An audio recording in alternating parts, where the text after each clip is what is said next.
Hello everyone, March 24th. Well, this is just a short one I want to do right here. I asked the question in my last video, when will the dam break? When we will have had enough?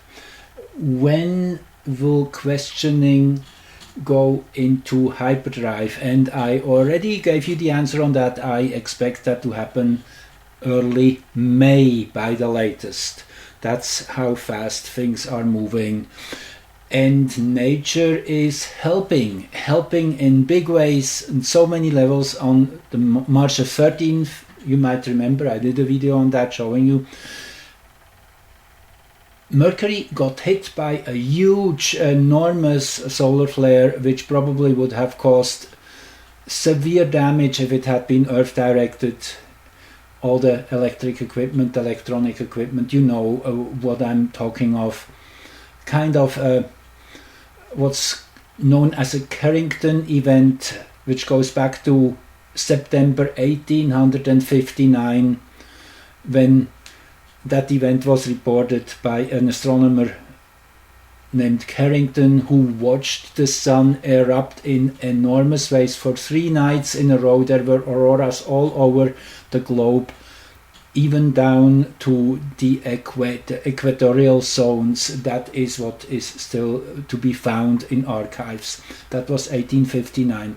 So anyway, such an event has naturally occurred towards Mercury on the 13th of March, charging up the innermost planet, the planet which is connected to perception in a very general way and to analytical thinking and the ability to compare and understand patterns.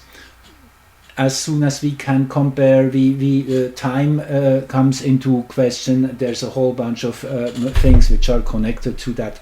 But just yesterday, you see, there was a severe geomagnetic storm. Forecasters did not see this one coming. On March 23, 24th, aurora spread into the United States as far south as New Mexico during a severe category G-4 geomagnetic storm, the most intense in nearly 6 years. The cause of the storm is still unclear. It may have been a ripple effect of a near-miss coronal mass ejection on March the 23rd.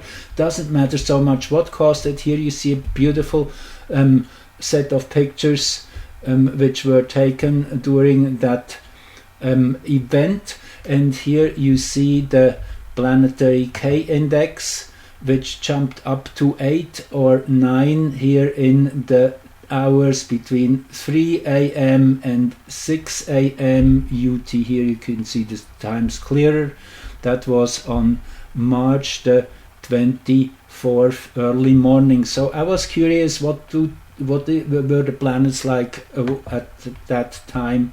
I did go here, start at 3 a.m. on March 24th, and here I am playing you this little sequence now. Watch the moon here at 4:45, very close to the node. The moon covers about 2 degrees here in these 3 hours when the storm was most intense, and it is definitely quite interesting to see that it was conjunct the north node, which is the evolutionary direction we are moving on all the time. The lunar nodes, as you know or not, they constantly change. They go in retrograde motion through the zodiac once in 18 years. And in Taurus, they are right now in early Taurus, which is all about nourishment and building the foundation for a new approach, giving it a new chance. So that's what we are building right now. Interesting that here at 3 a.m. you see the moon at 4:45. That's pretty much exactly where the moon was at. Okay, let me, here we go. Where the moon was on in the moment, not the moon but the descendant, when the sun entered Aries, here in the global chart we have exactly this degree, 4 degrees and something Taurus at the descendant. That is, as I say, when the Sun entered Aries at 0 degrees, which is the beginning of that new cycle we are now in the next 365 days. So yes, I did cover this chart. You can go back. The most outstanding alignment here is that North Node, lunar North Node, Venus and Juno conjunction in early Taurus here at the descendant, and TX300 is also kind of loosely connected into, which is bold and loud and wants to be heard, be seen. Venus, North Node, Juno, this is definitely the coming together of the people into a united front of demanding something different and rebooting the system, going in a new direction. That's what this indication is, and learning from the old and dismantling the old naturally. That is that Scorpionic South Node. Now, no surprise that this 3-hour peak of the geomagnetic storm was happening during the moon, was reactivating that degree and further powering up that beginning of the year, giving that intention even an additional boost. And the moon naturally is in a mundane chart representing the people. It's that undercurrent which connects us all, which connects us with nature at large. The moon is connected to the water, and we are made mostly of water. It is all the animal and plant life are ruled by the moon, and the moon in that sense is even having a ebb and flow effect on the individual cellular level. So the moon is extremely important for all those natural occurrences and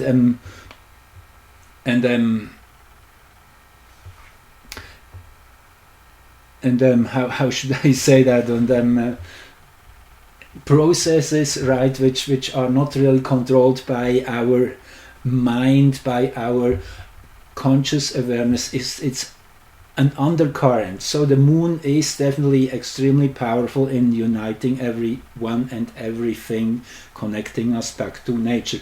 Now just see, I quickly play you, this is between 3 a.m. and 6 a.m. Then you also see this really neat feature this program has. See, the moon is here gaining momentum and moving over those degrees, and as we come into 5 o'clock, 5:15 and into 6 o'clock here, I'm stopping it here, so you see it's exactly those degrees where that's where the moon was during that height of the storm. Now in that window, and that made me really excited, that's why I quickly wanted to do this recording, in this window of time there was one alignment which I had pointed out in my last video, which was not this one but this one here. That is when Chiron crossed the 15 degree 07 30 seconds mark, in that sense entering the next hexagram.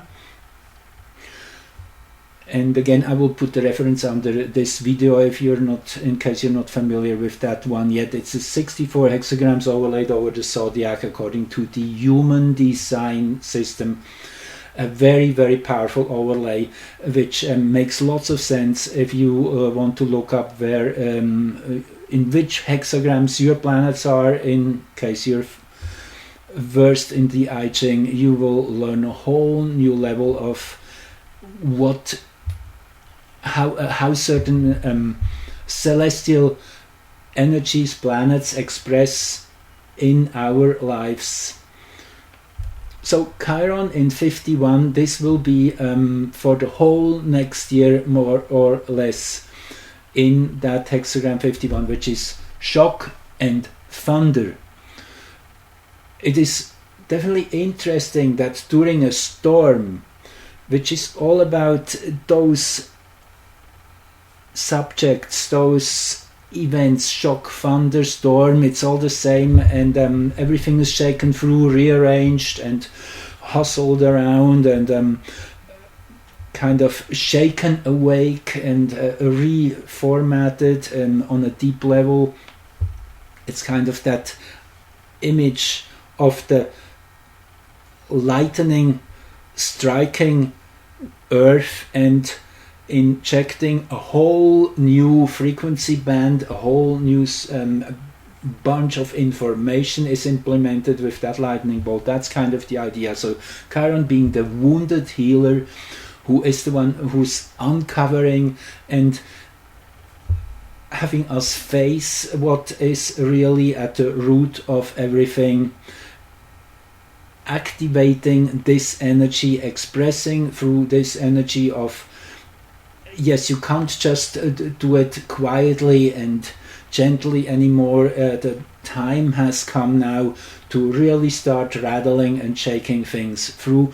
This happened at 6:46 a.m. Greenwich time, so this is just a little after that window which I showed you here, where the storm was at its highest. So pretty intense still at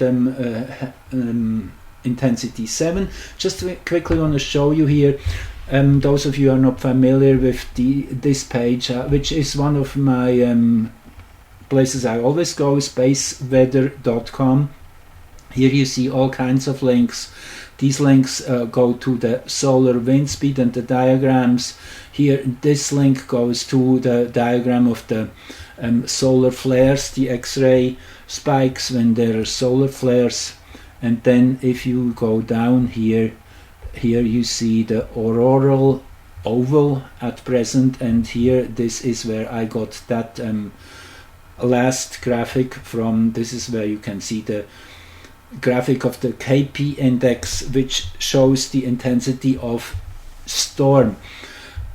So that is all I have for you today here. Maybe one more thing I want to mention in this context. You see here this Chiron activating that hexagram storm, and now not being smooth and quiet anymore, but really coming in forcefully to generate that spark, that ignition, which will finally bring everyone onto the same coherent frequency, and that's what is necessary to take our freedom back.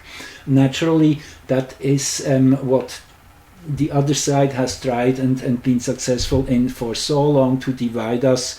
Divide and conquer, as we know, is the most basic way to rule, in that sense, unconstitutionally, naturally.